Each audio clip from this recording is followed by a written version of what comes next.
ಯಾವ ಹೂವು ಯಾರ ಮುಡಿಗೋ ಭಾಗ 82. ತಾನೊಂದು ಬಗೆದರೆ ಮಾನವ ಬೇರೊಂದು ಬಗೆಯಿತು ದೈವ ಅನ್ನೋ ಗಾದೆ ಎಷ್ಟು ಸತ್ಯ ಅನ್ನೋ ಅನುಭವ ಜೀವನದಲ್ಲಿ ಒಮ್ಮೆಯಾದರೂ ನಮ್ಮೆಲ್ಲರಿಗೂ ಆಗಿರುತ್ತೆ ಅಲ್ವಾ. ವಿಕ್ರಮ್ ಅಂದ್ಕೊಳ್ಳೋದು ಸಾನ್ವಿ ಅಂದ್ಕೊಂಡಿದ್ದು ನಡೆಯುತ್ತಾ, ಆದರೆ ಮುಂದೇನಾಗುತ್ತೆ ಅಂತ ಯಾರಿಗೂ ಗೊತ್ತಿಲ್ಲ ಅಲ್ವಾ. ವಿಕ್ರಮ್ ಸಾನ್ವಿ ಮದುವೆ ಆದಮೇಲೆ ನಿತಿನ್ ಸಾನ್ವಿನ ಮನೆಯಲ್ಲೇ ಇರಿಸ್ಕೋಬೇಕು ಅಂತ ನಿರ್ಧಾರ ಮಾಡಿದ್ದೀನಿ ಎಂದ. ಪಂಕಜ್ ಆಯಿತು, ಮದುವೆ ಫಿಕ್ಸ್ ಆದಮೇಲೆ ನಿತಿನ್ ಜೊತೆ ಮಾತಾಡುವೆಯಂತೆ. ಈಗ ಆ ವಿಷಯ ಬಿಡು. ನಾಳೆ ನಾವು ಎಷ್ಟು ಗಂಟೆಗೆ ಬೇಕು ಅಂತ ನೀನು ಹೇಳಲೇ ಇಲ್ಲ ಎಂದ. ವಿಕ್ರಮ್ ಹೋ ಮರ್ತಿದ್ದೆ, ನೆನಪು ಮಾಡಿ ಒಳ್ಳೆ ಕೆಲಸ ಮಾಡಿದೆ. ನಿತಿನ್ ನೀತು ಮತ್ತು ರಾಹುಲ್ಗೆ ಫೋನ್ ಮಾಡಿ ಬರೋದಕ್ಕೆ ಹೇಳ್ತೀನಿ, ನೀನು ಪ್ರೀತಮ್ಗೆ ಕಾಲ್ ಮಾಡು ಎಂದ. ವಿಕ್ರಮ್ ರಾಹುಲ್ಗೆ ಕಾಲ್ ಮಾಡಿ ನಿತಿನ್ ಮತ್ತು ನೀನು ನನ್ನ ಕ್ಯಾಬಿನ್ಗೆ ಬನ್ನಿ, ಹಾಗೆ ನೀತುಗೆ ಕಾಲ್ ಮಾಡಿ ಬರೋದಕ್ಕೆ ಹೇಳು ಎಂದ. ರಾಹುಲ್ ಸರಿ ಎಂದ. ಪಂಕಜ್ ಪ್ರೀತಮ್ಗೆ ಕಾಲ್ ಮಾಡಿ, ಪ್ರೀತಮ್ ವಿಕ್ರಮ್ ನಿನ್ನ ಹತ್ರ ಮಾತಾಡಬೇಕಂತೆ ಎಂದು ಹೇಳಿ ಫೋನನ್ನು ಲೌಡ್ ಸ್ಪೀಕರ್ಗೆ ಹಾಕಿದ. ವಿಕ್ರಮ್ ಪ್ರೀತಮ್ ನಾಳೆ ಪಂಕಜ್ ಜೊತೆ ನೀವು ನಮ್ಮನೆಗೆ ಬನ್ನಿ ಎಂದ. ಪ್ರೀತಮ್ ಇಲ್ಲ ಬರಲ್ಲ ಎಂದ. ವಿಕ್ರಮ್ ಶಾಕ್ನಿಂದ ಯಾಕೆ ಏನಾಯಿತು ಪ್ರೀತಮ್ ಎಂದ. ಪ್ರೀತಮ್ ಮತ್ತಿನ್ನೇನು, ನಾನು ನಿಮ್ಮ ಫ್ರೆಂಡ್ಗಳಲ್ಲಿ ಒಬ್ಬ ಅಲ್ವಾ. ಆದರೆ ವಿಕ್ರಮ್ ನೀವು ನಮ್ಮನೆಗೆ ಬನ್ನಿ ಅಂತ ಯಾರೋ ಹೊರಗಿನವ್ರನ್ನ ಕರೆಯೋ ಥರ ನೀವು ತಾವು ಅಂದರೆ ನನಗೆ ಕೋಪ ಬರಲ್ವಾ. ಪಂಕಜ್ ರಾಹುಲ್ ನಿತಿನ್ ಇವರನ್ನೆಲ್ಲ ಕರೆಯೋ ಹಾಗೆ ಏಯ್ ನಾಳೆ ನೀನು ನಮ್ಮನೆಗೆ ಬಾರೋ ಅಂತ ಆರ್ಡರ್ ಮಾಡಬೇಕು, ಹಾಗಿದ್ರೆ ಬರ್ತೀನಿ ಎಂದ. ವಿಕ್ರಮ್ ಅಷ್ಟೇನಾ, ನೀವು ಅಂದಿದ್ದಕ್ಕೆ ಸಾರಿ. ನಾಳೆ ನೀನು ನಮ್ಮನೆಗೆ ಬಾರೋ ಓಕೆನಾ ಎಂದ ನಗುತ್ತಾ. ಪ್ರೀತಮ್ ಕೂಡ ನಕ್ಕು ನೀನು ಕರೆಯದಿದ್ರು ಬರ್ತೀನಿ ಕಣೋ ಎಂದ. ಎಲ್ಲರೂ ಖುಷಿಯಿಂದ ನಕ್ಕರು. ಪಂಕಜ್ ಸರಿ ಪ್ರೀತಮ್, ಬೇಗ ಮನೆಗೆ ಬರ್ತೀನಿ, ಶಾಪಿಂಗ್ಗೆ ಹೋಗೋಣ, ರೆಡಿ ಆಗಿರು ಎಂದ. ಪ್ರೀತಮ್ ನಾನ್ಯಾಕೋ ಪಲ್ಲವಿ ಜೊತೆ ಹೋಗು ಎಂದ. ಪಂಕಜ್ ಇಲ್ವೋ, ಅವಳಿಗೆ ಮನೇಲಿ ತುಂಬ ಕೆಲಸ ಇದೆಯಂತೆ, ಅವಳು ಬರಲ್ಲ ಅಂದ್ಲು, ಪ್ಲೀಸ್ ನೀನೇ ಬಾರೋ ಎಂದ. ಪ್ರೀತಮ್ ಓಕೆ ರೆಡಿ ಆಗಿರ್ತೀನಿ ಬಾ ಎಂದು ಕಾಲ್ ಕಟ್ ಮಾಡಿದ. ವಿಕ್ರಮ್ ಶಾಪಿಂಗ್ಗೆ ಪಲ್ಲವಿನ ಕರ್ಕೊಂಡು ಹೋಗಲ್ವಾ, ಪ್ರೀತಮ್ ಜೊತೆ ಏನು ಶಾಪಿಂಗ್ ಎಂದ. ಪಂಕಜ್ ನಿನ್ನೆ ಮತ್ತೆ ಅವನ ಹಳೆ ನೋವಿನ ಕಥೆನ ಅಮ್ಮ ಕೇಳಿದ್ರು. ನಿನ್ನೆಯಿಂದ ಪ್ರೀತಮ್ ತುಂಬ ಬೇಜಾರಲ್ಲಿದ್ದಾನೆ, ಅದಕ್ಕೆ ಒಂದು ಚೇಂಜ್ ಇರಲಿ ಅಂತ ಪಲ್ಲವಿ ಈ ಐಡಿಯಾ ಕೊಟ್ಟಳು. ಅದಕ್ಕೆ ಅವನನ್ನು ಇವತ್ತು ಶಾಪಿಂಗ್ಗೆ ಅನ್ನೋ ನೆಪ ಮಾಡಿಕೊಂಡು ಹೊರಗೆ ಕರ್ಕೊಂಡು ಹೋಗೋಣ ಅಂತ ಅಷ್ಟೇ ಎಂದ. ವಿಕ್ರಮ್ ಹೌದು ಕಣೋ, ನೀನು ಹೇಳೋದು ನಿಜ. ಪಾಪ ಪ್ರೀತಮ್ ಯಾರೂ ಇಲ್ಲ, ತಾನು ಒಂಟಿ ಅಂತ ಫೀಲ್ ಮಾಡ್ತಾನೆ. ಅವನಿಗೂ ಯಾರಾದರೂ ಲೈಫ್ ಪಾರ್ಟ್ನರ್ ಬೇಕು, ನಾವು ಹುಡ್ಕೋಣ, ಅದು ನಮ್ಮ ಜವಾಬ್ದಾರಿಯಲ್ಲೊಂದು ಎಂದ. ಪಂಕಜ್ ಮನಸ್ಸಲ್ಲಿ ಅಯ್ಯೋ ನಿನ್ನ ಲೈಫ್ನಲ್ಲಿ ನಡೀತಿರೋದೇ ನಿನಗೆ ಗೊತ್ತಿಲ್ಲ, ಮೊದಲು ನೀನು ಅದನ್ನು ಅರ್ಥ ಮಾಡ್ಕೊಳ್ಳೋ, ನಿನ್ನ ಲೈಫ್ ಸರಿಯಾದ ಮೇಲೆ ಬೇರೆಯವರ ಲೈಫ್ನ ಜವಾಬ್ದಾರಿ ತಗೊಳ್ಳುವೆಯಂತೆ ಎಂದುಕೊಂಡವನು ಹೌದು ಕಣೋ, ಅದು ನಮ್ಮ ಜವಾಬ್ದಾರಿ, ಅದನ್ನು ನಿಭಾಯಿಸಬೇಕು ಎಂದ.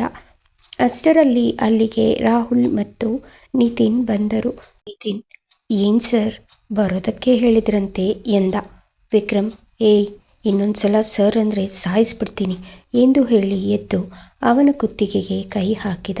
ರಾಹುಲ್ ಭಯದಿಂದ ಏನಾಯ್ತೋ ಬಿಡೋ ಅವನನ್ನು, ಸರ್ ಅಂದಿದ್ದಕ್ಕೆ ಇಷ್ಟು ಹೈಪರ್ ಆಗಿ ರಿಯಾಕ್ಟ್ ಮಾಡ್ತಿದ್ಯಾ ಎಂದು ವಿಕ್ರಮ್ನಿಂದ ನಿತಿನ್ನನ್ನು ಬಿಡಿಸಿದ. ನಿತಿನ್ ಸುಧಾರಿಸಿಕೊಳ್ಳುತ್ತಾ ಏನೋ ಆಗಿದೆ ನಿನಗೆ, ಸರ್ ಅಂತ ಮರ್ಯಾದೆ ಕೊಟ್ಟರೆ ಹೀಗ ಮಾಡೋದು, ಯಪ್ಪ ಇನ್ಯಾವತ್ತೂ ಯಾರನ್ನು ಸರ್ ಅನ್ನಲ್ಲ, ಆ ಥರ ಬುದ್ಧಿ ಬಂತು ಎಂದ.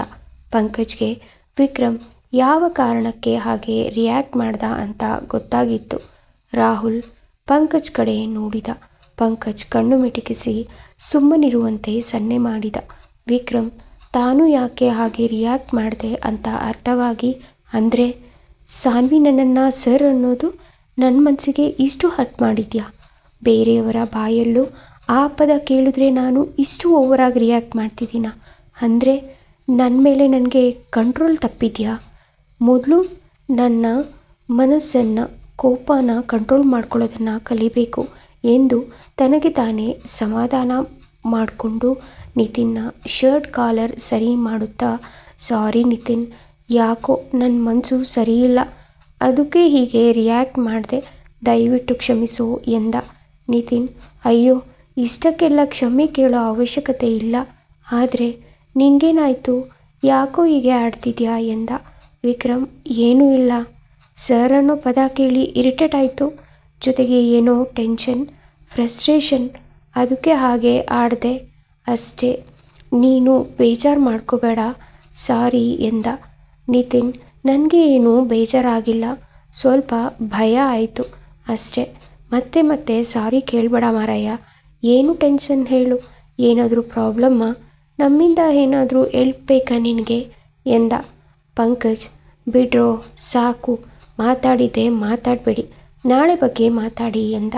ವಿಕ್ರಮ್, ಸರಿ ನಿತಿನ್, ನಾಳೆ ಎಲ್ಲರೂ ಎಷ್ಟು ಗಂಟೆಗೆ ಬರ್ತೀರಾ ಎಂದ. ನಿತಿನ್, ಬೆಳಗ್ಗೆ 6 ಗಂಟೆಗೆ ಬಂದುಬಿಡ್ತೀವಿ ಎಂದ ನಾಚಿಕೊಳ್ಳುತ್ತಾ. ರಾಹುಲ್, ಜಾಡಿಸಿ ಒದ್ಬಿಡ್ತೀನಿ ನನ್ನ ಮಗನೇ, ನುಲಿಯೋದು ನೋಡು ಹೇಗೆ ನುಲಿತಾನೆ, 6 ಗಂಟೆಗೆ ಹೋಗಿ ಏನು ಮನೆ ಮುಂದೆ ಸಾರಿಸಿ ರಂಗೋಲಿ ಹಾಕ್ತೀಯಾ ಎಂದ. ನಿತಿನ್, ಹೇಗಾಡ್ತಾನೆ ನೋಡು ನನ್ನನ್ನು ಕಂಡ್ರೆ ಎಂದ. ಪಂಕಜ್, ಇನ್ನೇನೋ ಮತ್ತೆ ಬೆಳಗ್ಗೆ 6 ಗಂಟೆಗೆ ಹೋಗಿ ಏನು ಮಾಡ್ತೀಯಾ ಎಂದ.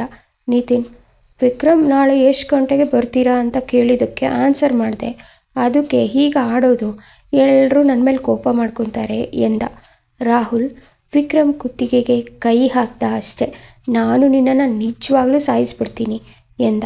ವಿಕ್ರಮ್, ಪ್ಲೀಸ್ ಸ್ವಲ್ಪ ಸುಮ್ಮನೆ ಇರ್ತೀರಾ, ಸ್ವಲ್ಪ ಗ್ಯಾಪ್ ಸಿಕ್ಕಿದ್ರೆ ಸಾಕು ಜಗಳ ಶುರು ಮಾಡಿಬಿಡ್ತೀರಾ ಅಲ್ವಾ. ಪಂಕಜ್, ನೀನು ಹೇಳು, ಎಷ್ಟು ಗಂಟೆಗೆ ಬರ್ತೀರಾ ಎಂದ. ಪಂಕಜ್, ಇಲ್ಲಿಂದ 10 ಗಂಟೆಗೆ ಹೊರಟ್ರೆ ಅಲ್ಲಿಗೆ ಬರೋದು 11:15 ಆಗಬಹುದು ಅಲ್ವಾ ಎಂದ. ವಿಕ್ರಮ್, ಹೌದು, ಅಷ್ಟು ಟೈಮ್ ಬೇಕು, ನಿಧಾನವಾಗಿ ಡ್ರೈವ್ ಮಾಡಿಕೊಂಡು ಬನ್ನಿ, 2 ಕಾರ್ನಲ್ಲಿ ಬರ್ತೀರಾ ಎಂದ. ಪಂಕಜ್, ಇಲ್ಲ, 7 ಜನ ಇರ್ತೀವಿ, ನನ್ನ ಕಾರ್ ಒಂದೇ ಸಾಕು ಎಂದ. ನಿತಿನ್, ಇವರ ಮಾತಿನ ಮಧ್ಯೆ 7 ಜನ ಹೇಗೋ, ನಾವು ಇರೋದು 6 ಜನ ಅಷ್ಟೇ, ಲೆಕ್ಕ ಬರುತ್ತಾ ಎಂದ. ಪಂಕಜ್, ನಮಗೆ ಲೆಕ್ಕ ಬರುತ್ತೆ, ಇನ್ನೊಬ್ಬರು ಎನ್ನುವಷ್ಟರಲ್ಲಿ ಅಲ್ಲಿಗೆ ನೀತು ಬಂದು ಸರ್ ಕರೆದ್ರಂತೆ ಎಂದಳು.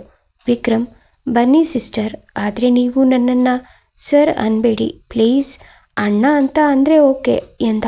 ನೀತು, ಸರ್ ನಾನು ಎಂಪ್ಲಾಯ್, ನಾನು ಹೇಗೆ ನಿಮ್ಮನ್ನು ಅಣ್ಣ ಅಂತ ಕರೆಯೋದು ಎಂದಳು. ವಿಕ್ರಮ್, ಅಣ್ಣ ಅಂತ ಕರೆಯೋಕೆ ಯೋಚನೆ ಮಾಡೋದು ಬೇಡ, ಪ್ಲೀಸ್ ಸರ್ ಅಂತ ಮಾತ್ರ ಕರಿಬೇಡಿ ಎಂದ. ಪಂಕಜ್, ವಿಕ್ರಮ್, ಅಷ್ಟೊಂದು ತಲೆಗೆ ಹಚ್ಕೋಬೇಡ, ಈಗ ನೀತು ನಿನ್ನನ್ನು ಅಣ್ಣ ಅಂತಾರೆ ಓಕೆ, ಆದರೆ ಇಲ್ಲಿ ಎಲ್ಲ ಎಂಪ್ಲಾಯೀಸ್ ನಿನ್ನನ್ನು ಸರ್ ಅಂತಲೇ ಕರಿಬೇಕು, ಪ್ಲೀಸ್ ಅರ್ಥ ಮಾಡ್ಕೊ. ವಿಷಯ ಬಿಟ್ಟು ನೀತು ಹತ್ರ ಮಾತಾಡಬೇಕಿರೋ ವಿಷಯ ಮಾತಾಡು ಎಂದ.